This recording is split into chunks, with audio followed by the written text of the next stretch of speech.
When Meghan Markle touched down in Paris, she wasn't just visiting, she was staging a return. Her team called it a private fashion trip, but inside Dior's marble offices, staff were already briefed. There would be no meetings, no fittings, and no exceptions. Sources close to the house claim her name had been quietly flagged, a note circulated weeks earlier advising, no unscheduled appearances from the Duchess. All inquiries through legal. Still, Meghan arrived confidently, insisting she had an appointment for a couture session. But the list said otherwise. No entry, no reservation, and certainly no collaboration. What was meant to be a private reconnection turned into a polite, silent rejection.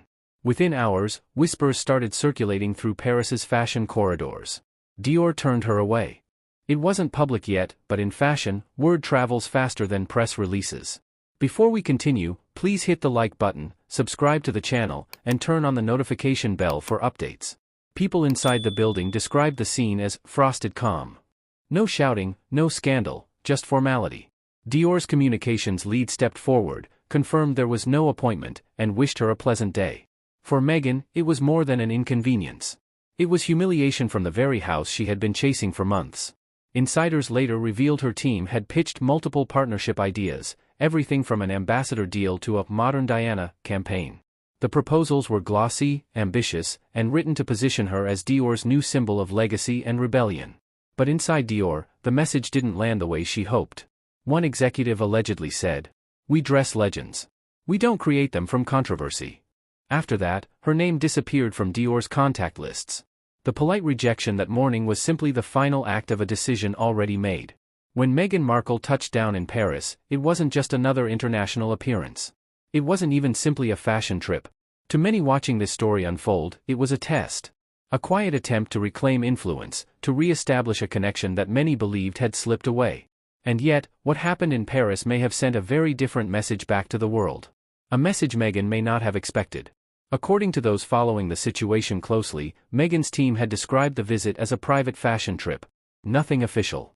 Nothing scheduled for the public eye. But across the glass and marble offices of Dior's Paris headquarters, preparations were already in motion before she ever boarded the plane. Staff had been briefed.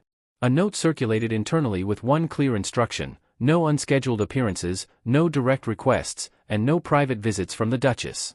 If Meghan or anyone representing her attempted to inquire about meetings, all communication was to be routed strictly through legal channels. The message was polite, formal, and unmistakable. The door was shut. Still, when Meghan arrived, she carried herself with confidence. She believed she had an appointment. Sources say she walked in expecting a couture session, possibly even a private fitting. But behind the reception desk, the staff already knew what was coming.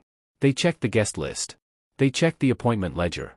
There was no entry, no reservation, and no collaboration in progress. This wasn't a scheduling mishap or a missed communication. This was intentional. What happened next wasn't dramatic. There were no raised voices, no visible confrontation, no public scene. It was quiet, polite, professional. Meghan was informed that there were no scheduled appointments under her name or through any of her representatives.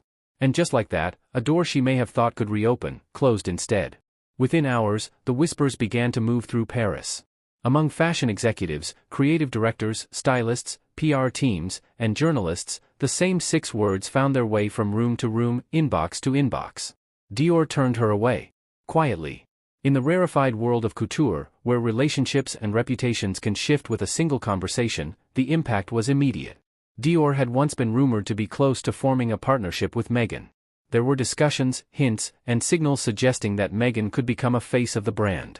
Yet those talks never materialized, and now, this latest chapter seems to confirm why. People began asking questions. Why was Meghan flagged in advance?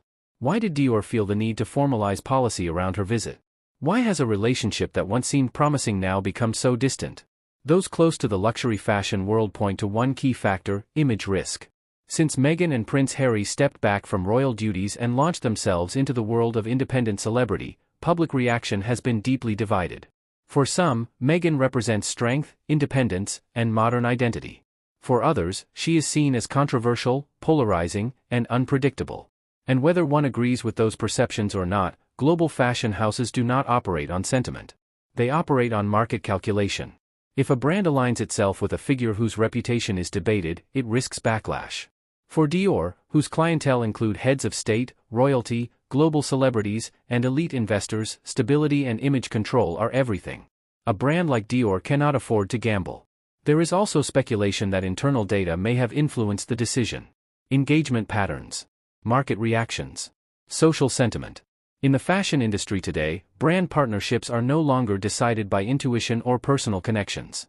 They are measured by algorithms. They are forecasted. They are tested before they are ever announced. If internal models suggested that associating with Meghan could inflame controversy or divide luxury buyers, that alone would justify the quiet distancing. Meanwhile, Meghan continues to project confidence publicly. She has cultivated an image of independence, creativity, and personal storytelling. But behind the polished surface, this episode in Paris may reflect something deeper. A shift in how major institutions, brands, and global companies are willing to interact with her. When Meghan first entered the royal sphere, doors opened. Brands competed. Attention poured in. But influence is not permanent. It has to be maintained, strengthened, and stabilized. And the reality Meghan faces now is that some doors are closing. Not loudly. Not publicly. But firmly. If anything, Dior's silent refusal signals how the corporate world is now evaluating her. Not as a member of the royal family. Not as a global humanitarian figure. But as a brand asset. One whose value is now under question. However, the story does not end here. Meghan is strategic. She is adaptive. And she has rebuilt narratives before. The question now is how she will respond. Will she attempt to regain ground in the fashion world? Will she seek alignment with another luxury house? Or will she choose to pivot entirely and create her own platform, outside the existing structures that are beginning to draw boundaries? For now, Paris is quiet. The headlines have not yet exploded. There are no official statements. No public acknowledgement from Dior. No comment from Meghan's team. But those who understand how influence moves know that the most impactful moments often happen behind closed doors, without press coverage, without photographers, without statements. The real shifts happen in silence. And this may have been one of those.